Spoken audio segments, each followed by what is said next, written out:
Jūs galvojate apie šitą akciją švarinimosi, šiukšlių rinkimo? Aš tai galvoju, kad žmonės turėtų labiau rinktis į tokias akcijas, kad padėtų žemei ir kad žemės ozono sluoksnis nesigadintų nuo tų šiukšlių. O ką mes galime padaryti kasdien, kad mūsų aplinka būtų gražesnė? Nemesti šiukšlių į gamtą, taip. Mestiesi šiukšliadėžės skirtas specialiai joms.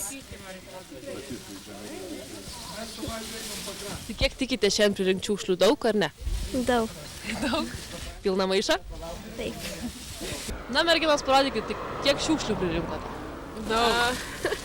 Daug. O ta maišelį? Irgi nemažai. Nu, daugiausia matau butelių radot. Ja. Kaip vertina šitą akciją ir kodėl atėjot šiandieną čia dalyvauti? Nes miške labai daug šiukšlių, pagrinde butelių ir reikia surinkti juos, nes labai negražiai atrodo druskininkuose šiukšlės. Tai ar kažkas jūs vertė, ar pačios savo iniciatyvą čia atėjo? Ne, mes savanoriais esam. Savanorės. Pačios. Tai kiek jūsų dar susirinko pažįstamų ir draugų šitą akciją? Nežinau. Kažkur apie 10 žmonių. 10 gal daugiau truputį, nes vėliau dar prisidėjo. Tai kiek laiko rinkote šitos maišus? Valandą kokią. Valandą, pusantros. Ja, nežinau, nežiūrėjau į laikrodį. Jeigu kitais metais būtų organizuojama tokia pati akcija, ar dalyvautų? Aha, dalyvautume.